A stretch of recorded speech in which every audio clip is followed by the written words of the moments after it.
Assalamualaikum warahmatullahi wabarakatuh. Jumpa lagi di channel Diskusi Lintas Iman, channel yang selalu memberikan tayangan yang penuh edukasi dan bisa membuat bertambahnya wawasan yang baru buat kita semua. Teman-teman, di video kali ini kita akan membahas tentang kedatangan Imam Mahdi, yang mana Imam Mahdi ini bagi umat Islam adalah sosok yang sangat dinanti dan pasti akan terjadi. Mengutip dari buku 10 peristiwa besar menjelang kiamat kubro karya Arsikum Al-Masyudi, Imam Mahdi digambarkan sebagai sosok muda yang berwajah tampan, wajahnya bersih dan berjenggot sempurna. Pipi kanannya terdapat tai lalat dengan warna kulit menyerupai orang Arab, yaitu tidak kuning dan juga tidak hitam. Tubuhnya tinggi dan besar. Beliau memiliki nama Muhammad bin Abdullah dan merupakan keturunan dari Rasulullah SAW melalui garis Sayyid Husain al-Sibti, putra dari Sayyidina Fatimah binti Rasulullah SAW. Imam Mahdi membawa misi mulia untuk menegakkan keadilan dan kebenaran di muka bumi ini. Dikutip dari Al-Fitan, yaitu fitnah dan kehidupan akhir zaman, oleh Ibnu Katsir, tanda-tanda kemunculan dari Imam Mahdi adalah terbagi menjadi 3 fase. Yang pertama adalah Irak dan Sam diboikot oleh Rum.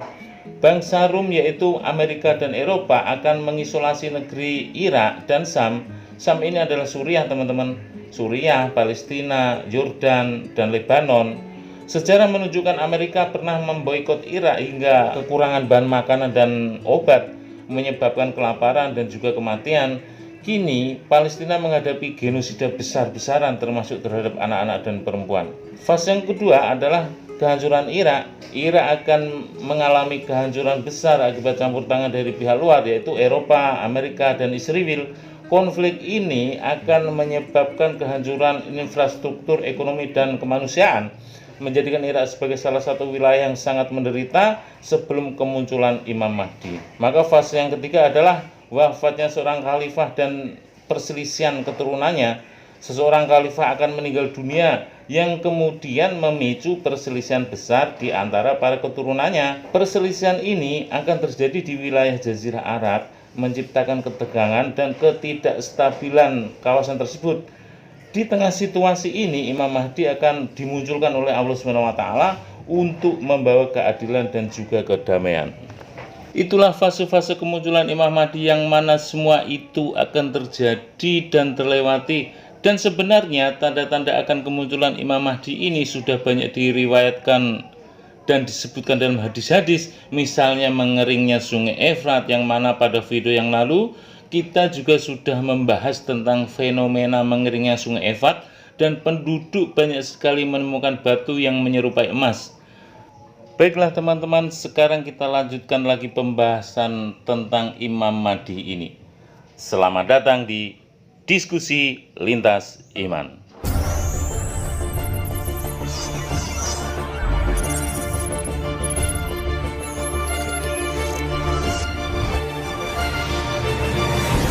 Dalam sebuah hadis yang diriwayatkan oleh Imam Ahmad, Abu Daud, dan juga Hakim, Rasulullah SAW bersabda, akan dibaiat seorang laki-laki di antara makam Ibrahim dengan sudut Ka'bah. Setelah Imam Mahdi dibaiat, masyarakat akan terbagi menjadi 2 kubu, yaitu pendukung dan juga penentang. Pasukan dari negeri Sam yang menjadi penentang Imam Mahdi akan berusaha menyerangnya, tetapi mereka akan binasa dengan ditelan bumi di gurun pasir, yaitu antara Mekah dan Madinah. Setelah kejadian itu, akan banyak orang yang mulai dan mengikuti Imam Mahdi. Dari hadis yang diriwayatkan oleh Muslim, Rasulullah SAW bersabda, seorang laki-laki akan datang ke Baitullah, yaitu Ka'bah, maka diutuslah suatu utusan untuk mengejarnya, dan ketika mereka sampai di suatu padang pasir, maka mereka akan terbenam di telan bumi. Mekah adalah kota suci yang menjadi poros dunia Islam, tempat di mana jutaan umat Islam datang bersujud. Dan menurut sebagian riwayat, seorang pemimpin akhir zaman akan muncul, dialah Imam Mahdi. Akan tetapi di sisi lain, dinasti Al-Saud telah menguasai 2 kota suci tersebut selama hampir 1 abad. Mereka punya pasukan, pengaruh, dan juga kekuatan politik yang menjangkau seluruh dunia muslim. Namun di saat yang sama, nubuat akhir zaman justru menyebut akan munculnya sosok yang tidak berkuasa, tetapi justru akan mengguncang kekuasaan itu sendiri. Apakah keluarga kerajaan Saudi terlibat dalam skenario besar akhir zaman ini? Apakah mereka akan menjadi penghalang atau justru akan menjadi pelindung sebelum kemunculan Imam Mahdi? Dan yang lebih penting lagi, apakah kita sedang sekarang ini menyaksikan tanda-tanda itu? Inilah kisah tentang Mekah, Imam Mahdi, dan juga dinasti Saudi. Sebuah perjalanan yang menembus sejarah, kekuasaan, dan juga nubuat yang belum terungkap hingga kini. Sorry, it's DJ.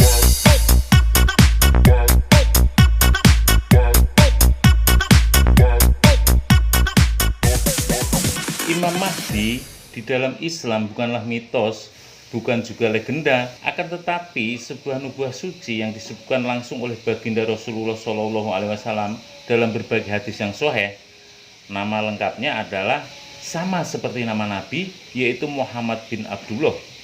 Imam Mahdi bukanlah seorang nabi, bukan malaikat, bukan pula manusia setengah dewa, tetapi Imam Mahdi adalah seorang pemuda biasa yang suatu hari nanti akan dipilih oleh takdir untuk memimpin umat Islam di masa yang paling gelap dalam sejarah umat manusia. Rasulullah SAW bersabda dalam hadis yang diriwayatkan oleh Abu Daud, akan muncul seorang laki-laki dari keluargaku, namanya seperti namaku. Ia akan memenuhi bumi dengan keadilan sebagaimana sebelumnya dipenuhi oleh kezaliman. Imam Mahdi berasal dari keturunan Nabi Muhammad SAW melalui jalur Fatimah radhiyallahu anha dan Imam Ali radhiyallahu anhu.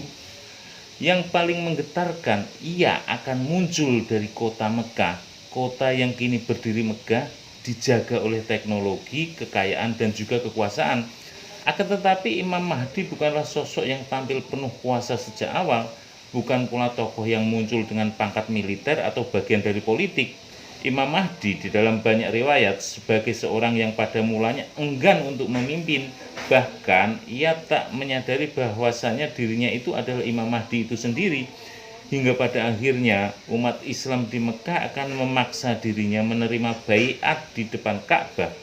Namun, satu hal yang menimbulkan banyak pertanyaan di hari ini adalah bagaimana mungkin seorang yang tidak punya jabatan, tidak punya kekuatan militer, tidak punya akses ke pusat kekuasaan bisa dibaiat di depan Ka'bah? Apakah keluarga kerajaan Saudi yang saat ini menguasai Mekah akan mengizinkan hal itu terjadi? Atau justru mereka akan menjadi tembok pertama yang harus dilewati sebelum Al-Mahdi muncul? Inilah yang membuat topik ini begitu sensitif, dikarenakan kita sedang membicarakan pertarungan takdir langit dan kekuasaan bumi antara garis keturunan suci dan struktur kekuasaan modern, antara seorang pemuda yang ditunjuk oleh nubuah dan sebuah dinasti yang dibangun oleh strategi politik. Dan untuk bisa lebih memahami dengan mudah tentang kota Mekah dan peradabannya, sebaiknya kita telusuri dahulu tentang sejarah berdirinya dinasti Al-Saud, bagaimana mereka bisa menguasai dua kota suci ini, dan apa posisi mereka di dalam peta kekuasaan dunia Islam. Sorry, it's DJ.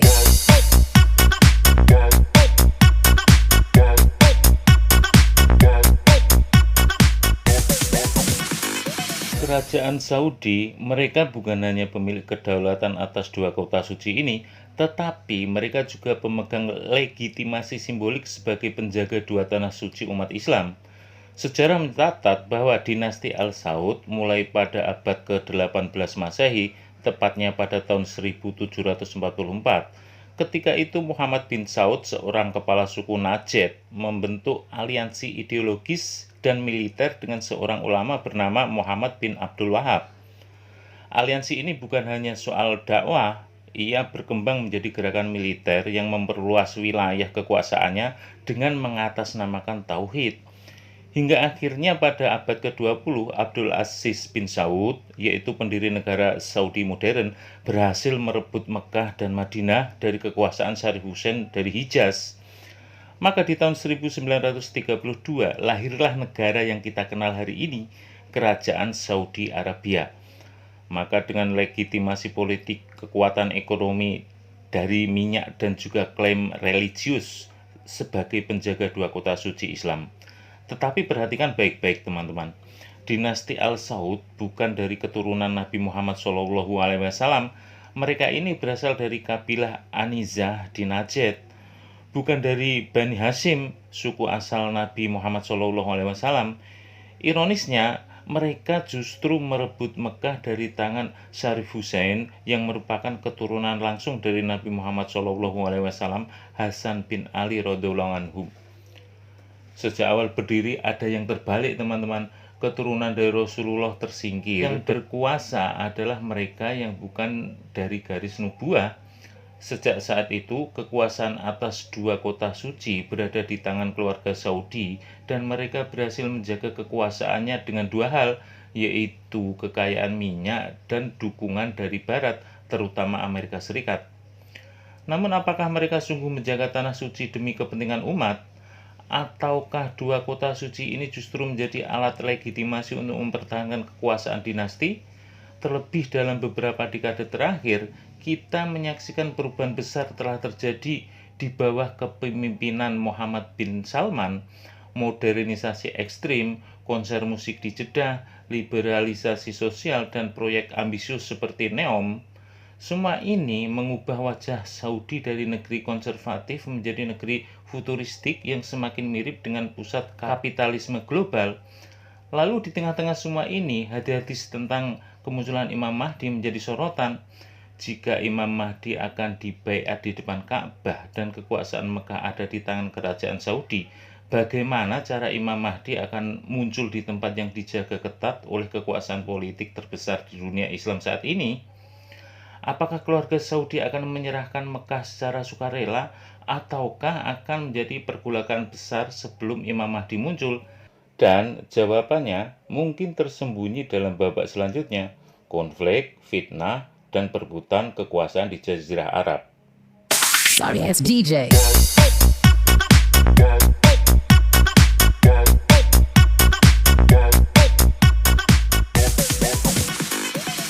Imam Mahdi akan hidup dan memimpin dunia selama 7-9 tahun. Hal ini sesuai dengan hadis yang diriwayatkan oleh Ibnu Majah. Akan datang pada umatku Al-Mahdi. Bila masanya pendek, maka 7 tahun. Kalau tidak, maka 9 tahun. Hadis riwayat Ibnu Majah. Kedatangan Imam Mahdi pada dasarnya bertujuan untuk menyatukan kaum muslimin yang terpecah dan berkelompok-kelompok. Dan setelah mampu menyatukan kaum muslimin, maka Imam Mahdi menegakkan negara Islam dengan satu bendera. Imam Mahdi akan mengibarkan panji-panji jihad fisabilillah dan memerdekakan negara-negara Islam yang dikuasai oleh kaum kafir. Imam Mahdi akan memimpin berbagai peperangan yang dimulai dari Jazirah Arab, kemudian berlanjut ke negeri Persia dan juga negeri Roma. Allah SWT memberinya kemenangan atas peperangan tersebut. Rasulullah SAW berpesan, ketika kalian melihatnya Imam Mahdi, maka berbaiatlah dengan walaupun harus merangkak-rangkak di atas salju, karena sesungguhnya dia adalah Khalifatullah. Turunnya Nabi Isa merupakan tanda besar dekatnya hari kiamat.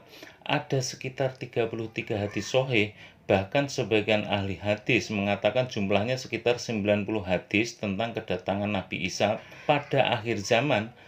Dalam sebuah hadis yang berbunyi, Isa ibnu Maryam akan turun di Menara Putih di Damsyik, yaitu Damaskus bagian timur, hadis riwayat Tabrani dari Aus bin Aus.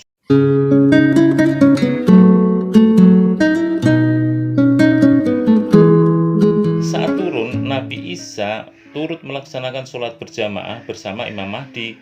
Imam Mahdi kemudian berkata, "Majulah wahai Rohullah jadi imam."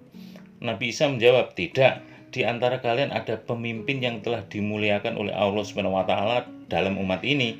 Nabi Isa turun ke bumi tidak membawa syariat baru, tetapi melanjutkan syariat Nabi Muhammad SAW untuk menegakkan agama tauhid dan meluruskan kaumnya yang menyembahnya sebagai Tuhan.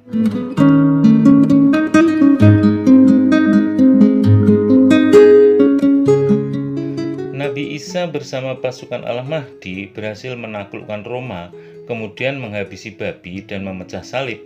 Sejak itulah umat Nasrani berbondong-bondong memeluk agama Islam, kecuali kaum Yahudi. Pasukan Islam di bawah kepemimpinan Al-Mahdi dan Nabi Isa kemudian memerangi bangsa Yahudi. Inilah tanda-tanda kiamat yang paling besar. Sebagaimana sabda Rasulullah SAW, tidak akan terjadi kiamat sehingga kaum muslimin berperang dengan Yahudi, maka kaum muslimin menghabisi mereka sampai Yahudi bersembunyi di belakang batu-batuan dan pohon-pohonan, dan berkatalah batu dan pohon itu, "Wahai muslim, wahai hamba Allah, ini Yahudi ada di belakangku, kemari dan habisilah ia, kecuali pohon Gorkot, karena ia adalah pohon Yahudi." Hadis yang diriwayatkan oleh Muslim. Bangsa Yahudi yang dipimpin oleh Dajjal akan melakukan perlawanan. Inilah perang terbesar pada akhir zaman. Dajjal bersama pasukan Yahudi akhirnya berhasil dikalahkan. Dalam sebuah riwayat, saat Dajjal sedang melarikan diri dihadang oleh Nabi Isa alaihissalam, badannya mendadak meleleh seperti lilin terkena api. Maka musnahlah Dajjal yang hidup di muka bumi lebih dari 4.000 tahun. Setelah itu, dunia akan diliputi keamanan dan kedamaian. Nabi Isa akan hidup di bumi selama 24 tahun menegakkan keadilan dan kedamaian. Dalam hadis lain disebutkan selama 40 tahun. Nabi Isa kemudian wafat dan dimakamkan di samping makam Rasulullah SAW. Turunnya Nabi Isa ke muka bumi merupakan tanda yang jelas akan datangnya hari kiamat. Allah SWT berfirman dalam surat Al-Zukhruf yang berbunyi, "Dan sesungguhnya Isa itu benar-benar adalah tanda bagi hari kiamat. Karena itu janganlah kamu ragu-ragu tentang kiamat itu, dan ikutilah aku, inilah jalan yang lurus." Quran surat Az-Zukhruf ayat 61. Turunnya Nabi Isa dan kedatangan Imam Al-Mahdi untuk menumpas Dajjal merupakan tanda-tanda akhir zaman yang wajib kita percayai. Sorry ass DJ.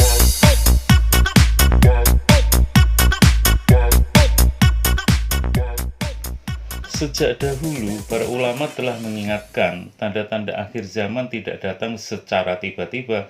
Mereka muncul perlahan seperti kabut yang menyelimuti dunia. Di dalam banyak riwayat, kemunculan Imam Mahdi tidak akan terjadi di masa damai, tetapi justru di tengah fitnah besar saat umat Islam bercerai-berai, ketika para pemimpin saling berebut kekuasaan dan kaum lemah dibiarkan tanpa perlindungan. Dan apakah tanda-tanda itu sudah mulai tampak di zaman kita sekarang ini? Lihatlah Timur Tengah hari ini, Yaman hancur oleh perang saudara, Suriah terbelah oleh konflik sektarian, Irak menjadi ladang eksperimen militer, Palestina dibungkam oleh derita yang tak kunjung reda. Dan kini dunia Arab berada di bawah bayang-bayang perpecahan internal dan tekanan asing. Modernisasi di bawah kepemimpinan Muhammad bin Salman memang menjanjikan kemajuan ekonomi, tetapi juga membuka celah pergeseran nilai religius menjadi liberal. Lalu di sisi lain, suara-suara protes dari internal kerajaan mulai terdengar. Ada pangeran yang dibungkam, ada yang dipenjara, ulama juga dipenjara, bahkan ulama-ulama yang menjadi simbol Wahabisme kini perlahan digantikan oleh figur yang lebih modern.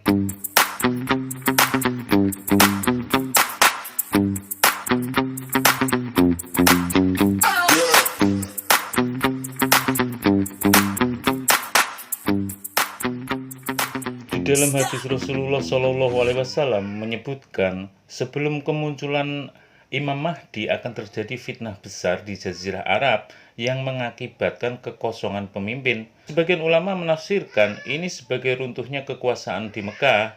Apakah karena kudeta, krisis politik, atau perang internal? Tidak ada yang tahu pasti, tapi skenarionya sudah ada. Kekuasaan mulai goyah, rakyat mulai gelisah, dan kebenaran mulai mencari jalannya sendiri. Di tengah kekacauan itu, menurut riwayat, seorang laki-laki akan datang pergi ke Mekah, bukan untuk mencari kekuasaan, tetapi untuk menyendiri, untuk berlindung. Tetapi takdir berkata lain, sejumlah ulama dan orang-orang beriman akan mengenalinya. Mereka akan menyeretnya bukan dengan paksaan dunia, tetapi kerinduan atas keadilan. Mereka akan membaiatnya di depan Ka'bah. Dan saat itu dunia mulai berubah karena Imam Mahdi telah muncul.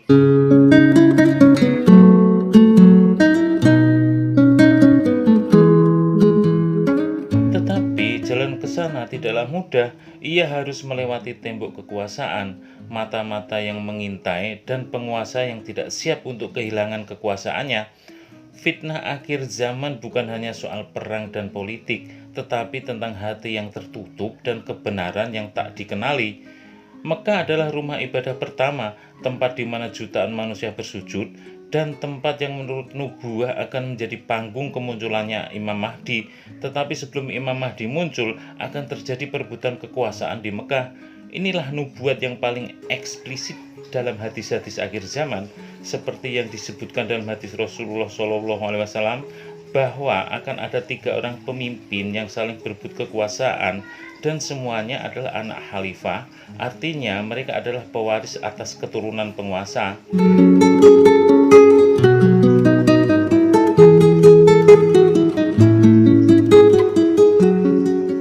Sabda Nabi SAW, akan saling berperang 3 putra khalifah di sisi perbendaharaan kalian, tapi tak seorang pun dari mereka yang berhasil. Kemudian muncullah Al-Mahdi, lalu rakyat membaiatnya antara rukun dan makam di depan Ka'bah. Hadis riwayat Abu Daud dan dari Imam Ahmad. Maka pertanyaannya, bagaimana mungkin Imam Mahdi bisa menerima baiat di sana? Siapa yang akan membuka jalan itu dan siapa yang akan berusaha mencegahnya? Apakah dia akan disambut atau diburu? Ingatlah, sejarah para nabi selalu berulang, yang datang membawa kebenaran justru seringkali dianggap ancaman oleh para penguasa. Maka jangan heran jika Imam Mahdi nanti akan mengalami hal yang sama. Bisa jadi akan diburu, diasingkan, atau bahkan dianggap pembuat kerusuhan sebelum akhirnya umat mengenal siapa sebenarnya dirinya. Mekah, di sanalah segalanya semua berawal dan kelak semuanya akan berakhir. Mekah hari ini sedang diambang takdir. Kekuasaan bisa berubah dalam sekejap. Proyek-proyek besar bisa runtuh karena satu gelombang sejarah. Dan kita adalah saksi yang sedang menunggu. Apakah zaman kita ini hanya akan tercatat sebagai zaman informasi atau zaman peralihan menuju janji-janji Allah SWT? Karena Imam Mahdi bukan hanya sekedar tokoh, ia adalah simbol perlawanan terhadap kezaliman, penyatuan hati yang tercerai-berai, dan awal kemenangan dari umat Islam.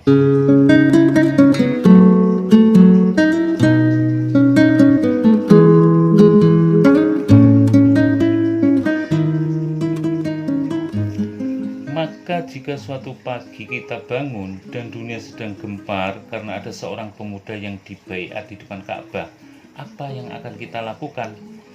Inilah janji Nabi yang kini menjadi nyata.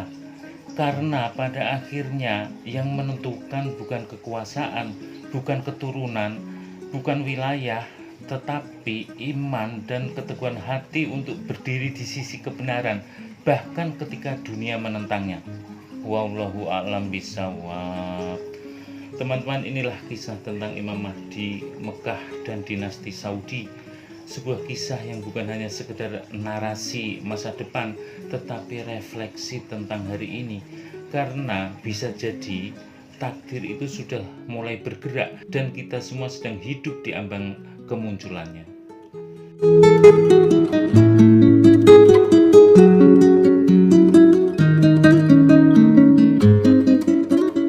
Dan akhirnya teman-teman, pembahasan ini kita cukupkan sampai di sini. Jangan lupa subscribe, like, share, dan komen. Dan akhirnya kita tutup dengan doa kifaratul majelis. Subhanakallahumma wa bihamdika asyhadu alla ilaha illa anta astaghfiruka wa atubu ilaik. Wassalamualaikum warahmatullahi wabarakatuh.